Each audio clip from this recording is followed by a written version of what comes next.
Good day, everybody, and welcome to another edition of the Military and Foreign Affairs Network. I am your host, the voice of reason. In today's episode, we're continuing our ongoing coverage of the war between the Russian Federation, the North Atlantic Treaty Organization, and its Ukrainian proxy forces. Now, making all the headlines, obviously, is the drone attack that occurred against a multitude, about 4 Russian strategic bomber air bases.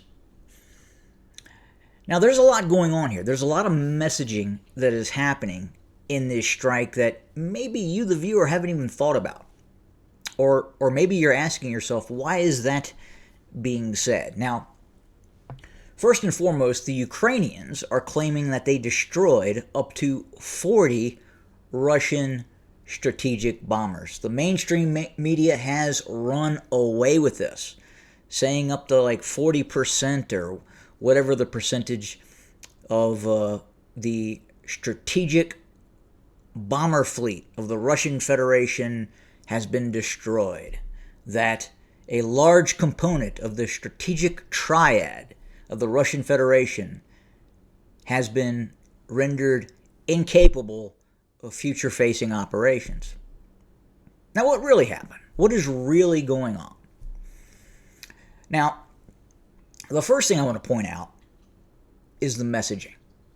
Okay? The messaging. Right now, the messaging is as follows. Under the direct supervision of Volodymyr Zelensky, the Ukrainian intelligence service, unbeknownst to the United States, launched this operation against Russia. So, Volodymyr Zelensky, in all his infinite wisdom, all his vast experience within the intelligence agencies of the Ukraine, within the military of the Ukraine, because obviously he has served many years in a command capacity role in both the intelligence service and the actual military, right? No? Of course not. He was an actor. He did not directly supervise this attack. And then compounding that, when you hear the United States was not informed of this operation, in all likelihood, the CIA was directly involved in this operation going back to the Biden administration. This was probably hatched. Well, I don't want to say probably. This absolutely was hatched during the Biden administration. Absolutely. And I have to wonder if, in fact, the approval was given to launch said operation. Meaning maybe Biden or whoever was running the country in Biden's stead authorized this op. It was authorized on a need-to-know basis. And obviously they didn't believe, or the CIA does not believe, that Donald Trump, President Trump, did not need to know. Because in all probability, the current president may have put a pause on this operation. So I have a feeling that there is going to be some heads rolling over at CIA. Now, the targets. Again, you're going to hear that 40% of the strategic aviation assets of the Russian Federation were destroyed. Now let's look at the facts. Let's look at the facts. Not what the media is reporting, but what we can see and what we know. So we know 4 bases were attacked. We know through satellite evidence, again, factual information, that 4 Tu-22 backfire bombers may have been hit. We know that up to 8 Tu-95 Bear bombers may have been hit as well. These are these old prop-driven cruise missile trucks that the Russians use to attack targets inside of Ukraine. Now, what's interesting is the Tu-22, the backfire. They're calling this a cruise missile carrier, but to my knowledge, To my understanding, the backfire bomber has not been used. It is capable of launching the KH-101, but it is not launching those systems actively in this war. It's a bomb truck. And I'm not sure just how many of these are actually being used in the current conflict. 4 of those were knocked out. So Russia has about 55 of these Tu-22 backfire bombers in service. Additionally, they have about 55 of the Tu-95. Now, these are used to launch cruise missiles. They can carry up to 8 cruise missiles, and they are used as cruise missile carriers. 8. Russia has about 55. Now, what is not being talked about is the real prime mover of the Russian strategic aviation fleet. And that's this bird. The Tu-160 NATO-designated Blackjack bomber.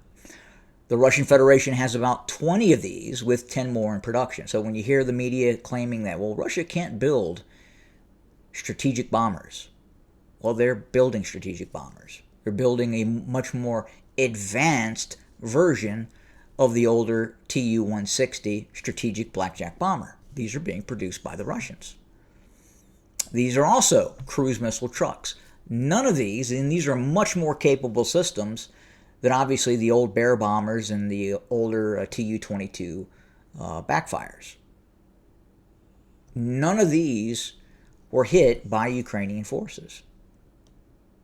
So this is the real strategic, quote-unquote, aviation. I would not call a backfire bomber strategic aviation.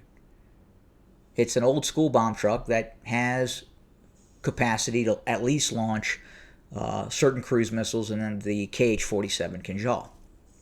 Now, what other assets do the Russians have to launch cruise missiles? Well, they have a wide variety of capabilities to launch cruise missiles. Cruise missiles don't have to be launched just from the air.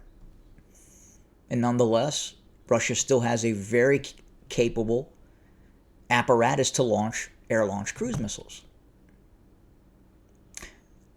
The Russians can launch cruise missiles from Su-34s. They can launch KH-41 Kinjals from MiG-31Ks. They have ground launch capability.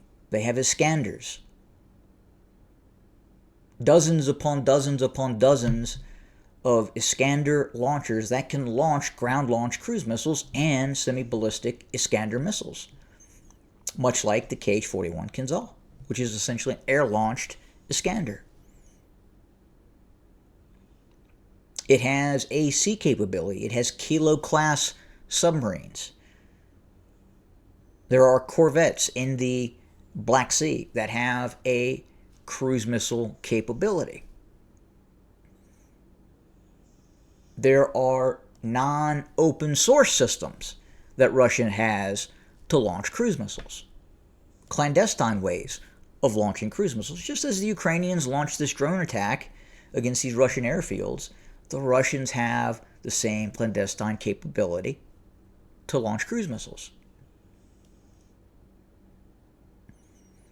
So again, right now, as we hear this, 40% of the Russian strategic aviation fleet destroyed. Maybe not. Again, what we know right now, 8 Bears and 4 Tu-22s and 0 Blackjack bombers hit.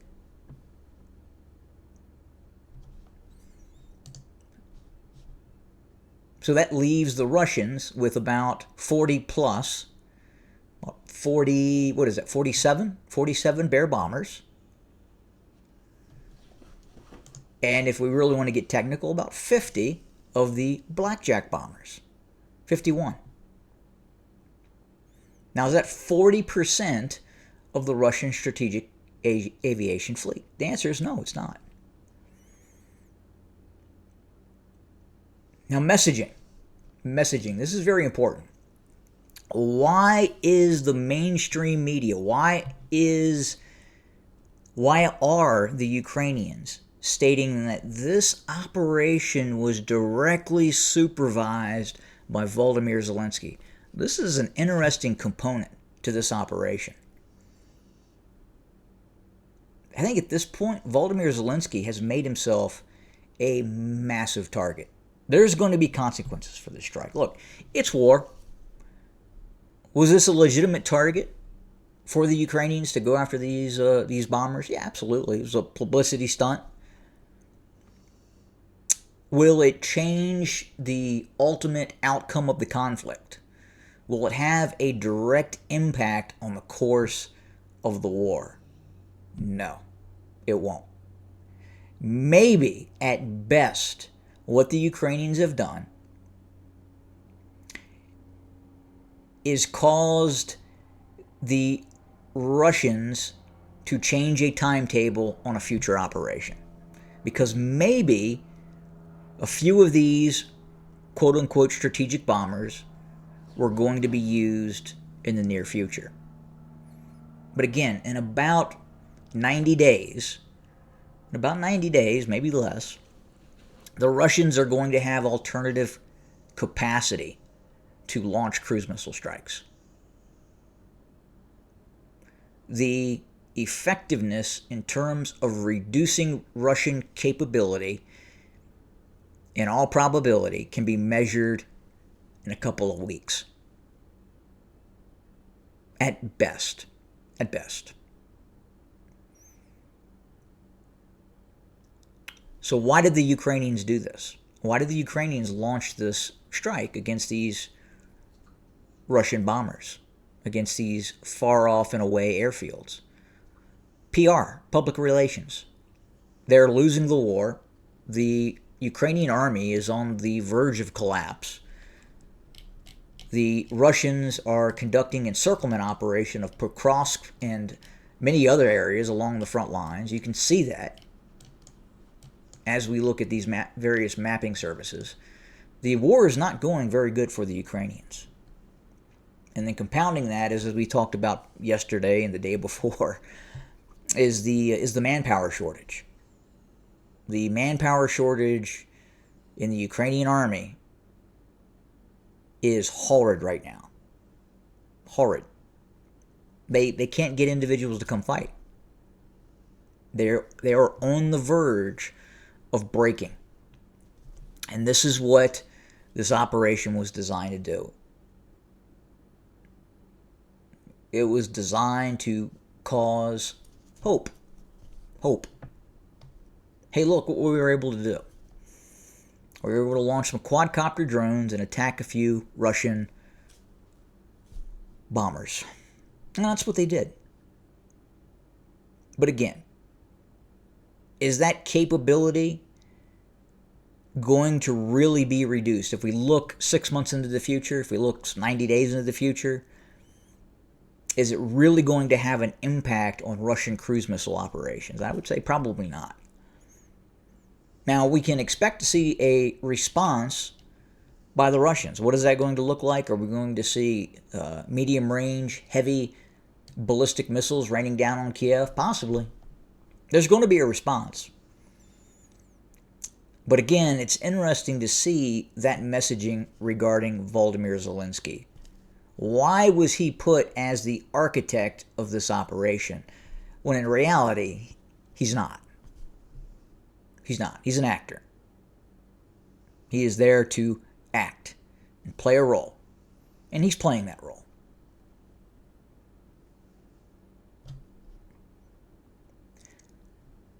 So again, we're going to watch what happens in the coming days. We expect a Russian response. What is that going to look like? Difficult to say at this point. Is it going to have a real impact on the course of the conflict? No, it's not. Is it going to change the course of the conflict in terms of altering the course of the war in any way? No, it's not. Is it going to cause the Russians to rethink some very near-term operations, like within the next week or two? Maybe. long-term operations by the Russians, cruise missile attacks on Ukrainian targets, NATO targets inside of Ukraine? Not really. It's not going to change anything. It's not. So look, I wanted to spend some time shedding a little light on this subject, douse the irrational exuberance of this quadcopter attack on these some of these aging Russian bombers that were hit. And we'll continue to monitor what's happening on the ground. As always, thank you for joining us. More to come very, very soon. Good day.